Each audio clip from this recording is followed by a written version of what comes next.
Halo teman-teman. Oke, kembali lagi bersama saya di Portal Fisika. Saya sekarang ada di atas perumahan. Di atas genteng. Nah, tinggi banget. Saya di sini ya pengen aja naik genteng. Suasananya kan beda seperti biasanya. Kan seperti pepatah, kalau mau belajar ya senyaman mungkin sesuai dengan versinya masing-masing. Kalau ini ya versi saya seperti inilah gitu. Kita hari ini mau mendiskusikan, pada video kali ini akan mendiskusikan tentang asal-usul dari rumus identitas trigonometri dari Pythagoras. Oke, selanjutnya langsung saja.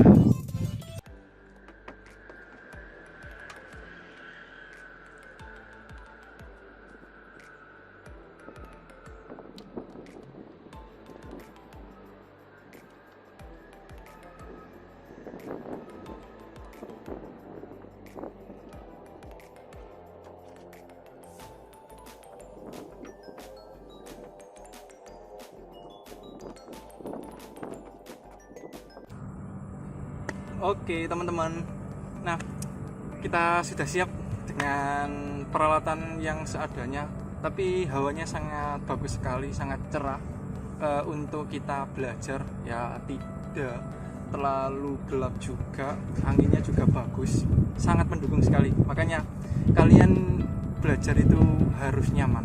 Kalau nggak nyaman karena keterpaksaan, ya biasakan supaya nanti bisa bahasa Jawa kulino. Itu ya. Oke, langsung saja. Pada video sebelumnya kita pernah membahas tentang cara menghafal rumus trigonometri sudut istimewa ya. Nah, pada kesempatan kali ini saya mencoba mengajak teman-teman untuk mendiskusikan tentang asal-usul dari rumus trigonometri, identitas trigonometri dari Pythagoras. Nah, seperti ini teman-teman.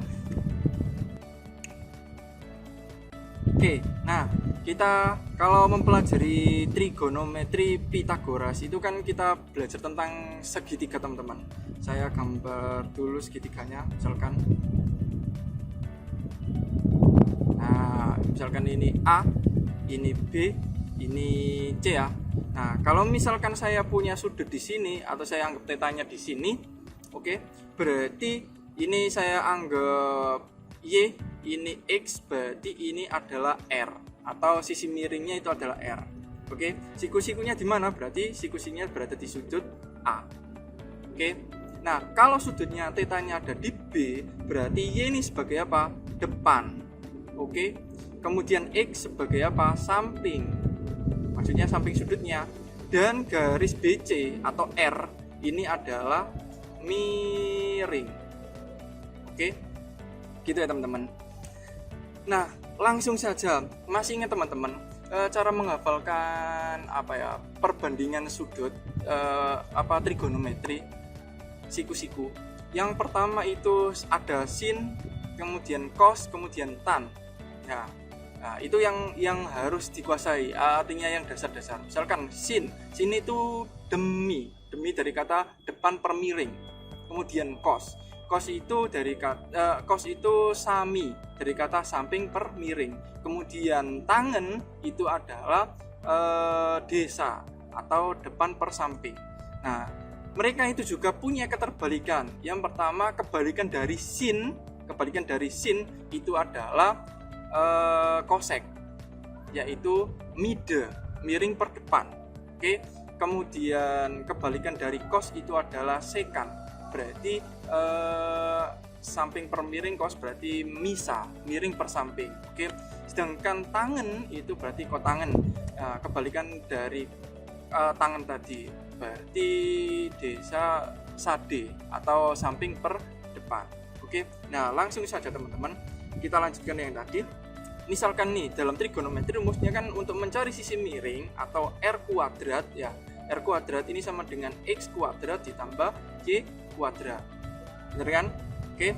Nah, misal nih kita masing-masing kita bagi dengan R kuadrat semuanya misal. Berarti kan R kuadrat per R kuadrat sama dengan X kuadrat per R kuadrat ditambah Y kuadrat per R kuadrat. Oke, X tadi kan samping. Nah, kemudian Y tadi kan depan. Oke, kita tentukan berarti R kuadrat per R kuadrat berarti kan 1 teman-teman ya. X kuadrat per R kuadrat berarti X per R, berarti samping per miring. Samping per miring berarti apa teman-teman? Sami itu berarti cos, berarti ini cos kuadrat. Nah, theta ditambah Y kuadrat per R kuadrat.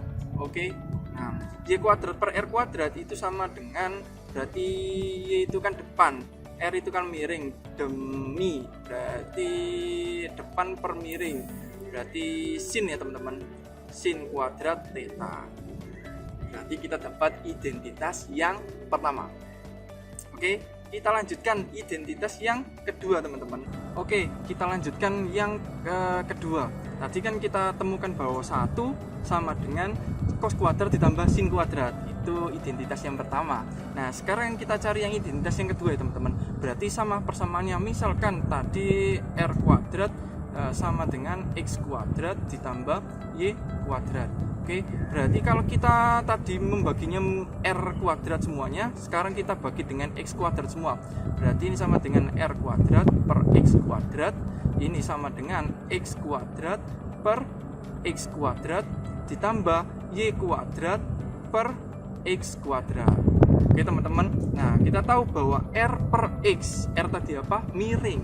Oke, X tadi apa? Samping. Berarti misa, kebalik dari sami. Cos berarti kebalikan dari cos apa? Sekan. Nah, berarti ini sek kuadrat theta sama dengan X kuadrat dibagi X kuadrat sama dengan berapa? 1 ditambah Y kuadrat per X kuadrat. Nah, Y tadi apa? Depan.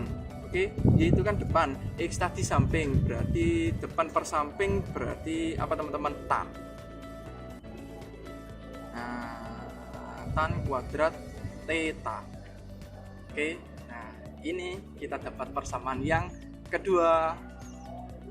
Oke, langsung kita lanjutkan cari persamaan yang ketiga teman-teman.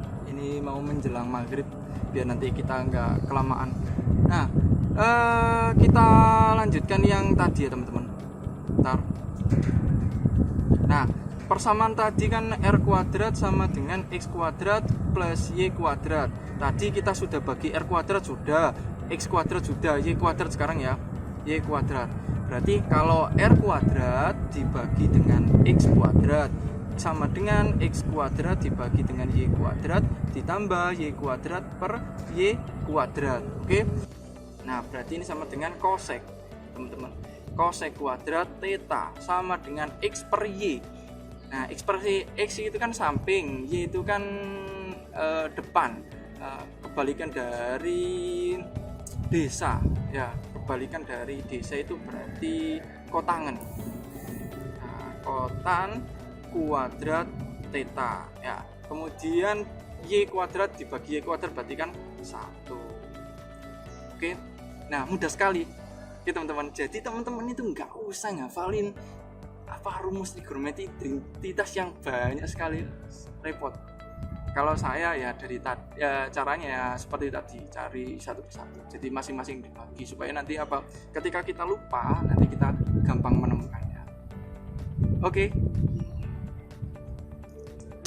Oke teman-teman, kita sudah membahas asal-usul dari identitas trigonometri ya, alhamdulillah. Nah, kita ini masih berada di atas ini. Nah, ini di atas perumahan teman-teman. Suara kiroa juga masih terdengar, ini mau menjelang maghrib nih memang.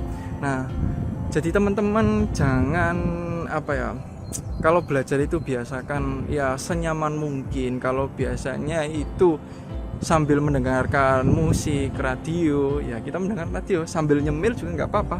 Ya senyamannya. Yang penting kalau belajar itu jangan sampai terpaksa. Nah, kalau terpaksa itu kadang itu cepat lupanya.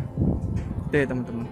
Nah, nanti kita coba diskusi fisika atau matematika di tempat yang lain. Artinya ya beda dari yang lain. Kalau kita biasanya mengerjakannya atau membahasnya di dalam ruangan, kita di outdoor ya. Kapan-kapan kita cari yang lain yang lebih seru lah pastinya. Oke, mungkin itu dari saya. Kalau memang ada komen atau ada yang perlu diskusikan, kita diskusikan di kolom komentar. Terima kasih teman-teman. Jangan lupa di subscribe kalau memang channel ini bermanfaat untuk teman-teman. Jangan lupa di like juga. Terima kasih dari saya.